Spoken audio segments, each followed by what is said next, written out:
Welcome to Mogadishu Cooking, the kitchen for Somali delicious food. Kitchada cuntada macaan Soomaalida.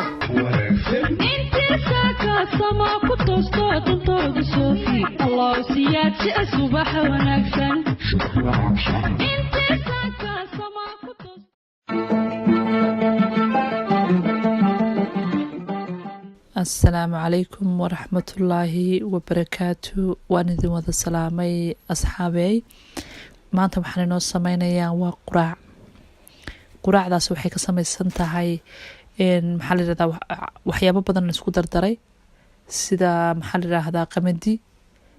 إن حرود إن أما مسجو إن قلي شيدن aduu waxyaabo badan aan isku dardaray weeyaan qofkii u baahan maxaa la radaa saan isku dardaray waan la wadaagi karaa marka iminkan inoo waan xalan garaacay canjeelada saakana waan dubayaa saaka canjeeladan waxaa lagu cunayaa subagii aan shiilay baa lagu cuni doonaa insha allah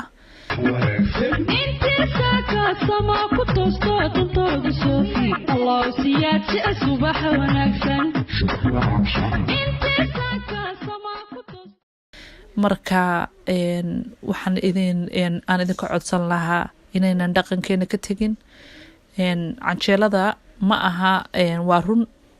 marka canjeelada xoog u dhanaan tahay gaas baa laga qaadaa laakiin canjeeladaada haddaanay dhanaanayn ay normal tahay ciyaalkaagina aad bartid laakiin adigaagi weynaa haddaad ka carartid oo caruurtaada aanad barin dhaqanka laftarkiisii wuu inaga sii lumayaa laxooxdan wixii laynagu soo koriyey weeyaan ama maxaa la yidhaahdaa waa dhaqan laynagu yaqaano laxooxda iminka waxaan sameynayaa markaa canjeeladan dubayaa maxaa la yidhahdaa markaa canjeeladu markay tahay daqiiq khaliyaata iyo markay tahay maxaa la yidhaahdaa waxyaabo badan oo laysku dardaray way ka qurux badan tahay canjeelada kale wayna ka caafimaad badan tahay canjeeladan iminka markaad cuntid musqusha waa tegaysaa sababtoo ah waxaa ku jira maxaa la yidhaahdaa waxyaabihii badnaa yacni qofka calooshiisa u wanaagsanaa haddii qof uur le aanay kuu joogin gabadh uur yar le aanay kuu joogin waxaad ku darsan kartaa xataa xulbad baad ku walaaqan kartaa ciyaalka way wanaagsan tahay dadka waaweyn way wanaagsan tahay xulbadiina kama dhadhamayso mana dareemi kartid inay xulbadii ku jirto xabata sooda yar oo maxaa la yidhaahdaa ay shiidan ayaad ku darsan kartaa yacni laxooxdaada siyaabo badan ayaad u sameyn kartaa ma aha in aad daqiiq khaliyaata aad ka sameynaysid oo aad ka qaadid cuqdad marka canjeelada iminka waxaan ku daray subagii ayaan ku daray laxooxda waxaan u diyaarinayaa ilmo yar baan u diyaarinayaa marka ilmaha markaad subagiisa ugu dartid allahuma salli calaa maxamed qofkii jecel uu ku darsado maxaa la yidhahdaa malab qofkii macaanka jecel galaaskiisa caanaha aad usoo dhinac dhigtid ilmahaas waxaan u malaynayaa oo aad cuntada nafaqaysan aad siisid maasha allah aad ayuu uga helayaa kulley aniga ciyaalkaygu aad ayay u jecel yihiin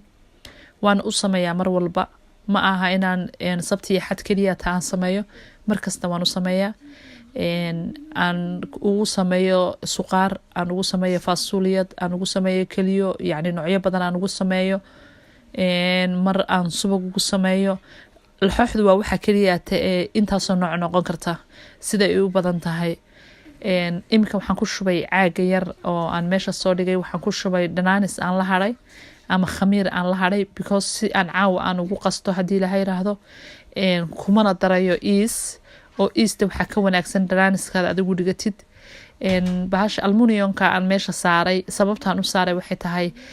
hadda waxyaabaha ku daatay waxay igaga daadan lahaayeen kuukarka balse markaan u dhigay almuniyonkiibu ku daatay kuukarkiina wax wasakha igagama bi'in